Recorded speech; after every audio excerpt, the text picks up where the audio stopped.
오늘 말씀은 잠언 31장 1절에서 9절입니다. 키워드는 르무엘 왕의 잠언, 왕직의 본질, 그 나라의 영광과 기쁨입니다. 르무엘 왕이 말씀한 바 곧 그의 어머니가 그를 훈계한 잠언이라. 내 아들아, 내가 무엇을 말하랴? 내 태에서 난 아들아, 내가 무엇을 말하랴? 서원대로 얻은 아들아, 내가 무엇을 말하랴? 내 힘을 여자들에게 쓰지 말며 왕들을 멸망시키는 일을 행하지 말지어다. 르무엘아, 포도주를 마시는 것이 왕들에게 마땅하지 아니하고 왕들에게 마땅하지 아니하며 독주를 찾는 것이 주권자들에게 마땅하지 않도다. 술을 마시다가 법을 잊어버리고 모든 공고한 자들의 송사를 굽게 할까 두려우니라. 독주는 죽게 된 자에게, 포도주는 마음에 근심하는 자에게 줄지어다. 그는 마시고 자기의 빈궁한 것을 잊어버리겠고 다시 자기의 고통을 기억하지 아니하리라. 너는 말 못하는 자와 모든 고독한 자의 송사를 위하여 입을 열지니라. 너는 입을 열어 공의로 재판하여 공고한 자와 궁핍한 자를 신원할지니라. 아멘. 르무엘 왕에게 어머니가 훈계한 잠언입니다. 2절을 보면 3번에 걸쳐 아들아 부르면서 말합니다. 그 아들은 자기 태에서 난 아들이며 또 그 아들은 서원으로 얻은 아들입니다. 그러니까 혈육일 뿐만 아니라 하나님으로부터 얻은 아들이기도 합니다. 그런 아들을 하나님 앞에서 또 한 왕으로서 바로 세우기 위한 가르침입니다. 그것은 하나님의 통치의 실현과 연관됩니다. 3절에는 왕이 힘쓰지 말아야 될 일들에 대해서 말합니다. 그의 힘을 여자들에게 쓰지 말라 합니다. 그리고 왕들을 멸망시키는 일에도 쓰지 말라고 합니다.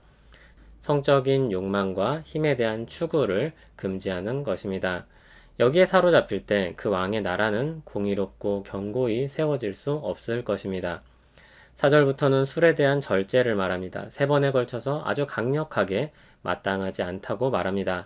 왕궁에선 실제로 금주가 불가능했을 것이기 때문에 그의 생활에서 가장 가까운 술이지만 그의 직무를 위해서 경계해야 된다는 것을 가르치는 것입니다. 그로 인한 문제는 5절에서 더 분명하게 나타납니다.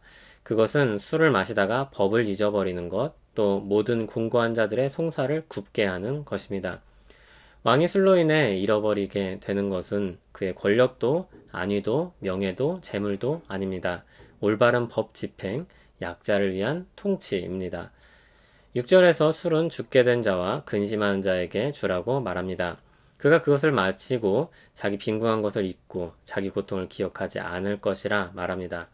그러나 우리가 잘 아는 대로 술을 마신다고 해도 그것들을 잊을 수 없고 고통이 사라지지 않습니다.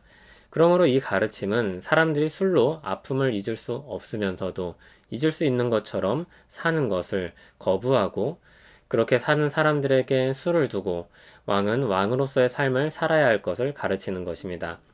왕으로서의 삶이 8절과 9절에 나옵니다. 말 못하는 자와 모든 고독한 자의 송사를 위해 입을 여는 것입니다. 이들은 입이 있지만 힘이 없어서 말할 수 없는 사람들입니다.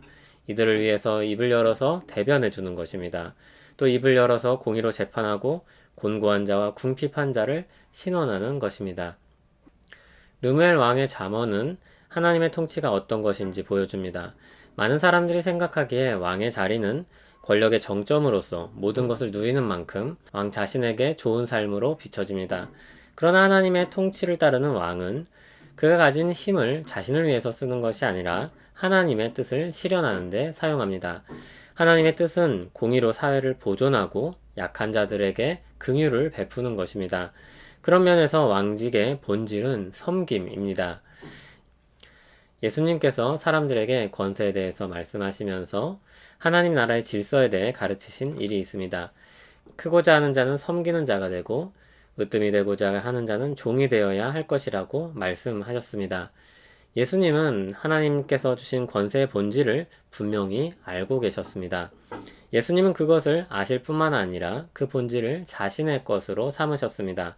그리스도께서 왕이시라면 성경의 가르침을 따라서 왕의 본질이 그러하다면 예수님의 삶과 소명이 다를 수 없습니다.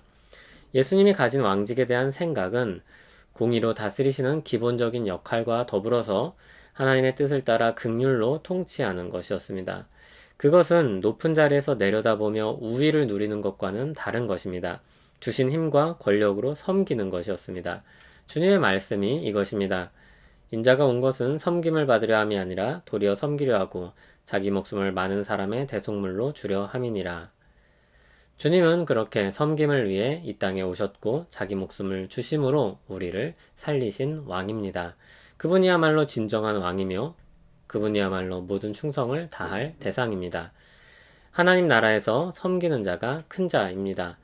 예수님께 큰 자로서 섬기는 삶은 억지로 하거나 강제에 의한 것이 아니었습니다. 그것은 그분의 기쁨이었으며 바라는 바였습니다. 또한 그것은 하나님의 기쁘신 뜻에 대한 순종이기도 했습니다. 자원함으로 순종하여 십자가에서 죽을 사람들을 살리시고 자기 백성으로 삼으셨습니다. 주님의 백성들이 그런 섬김의 도를 따라 살며 그 왕의 통치에 동참합니다.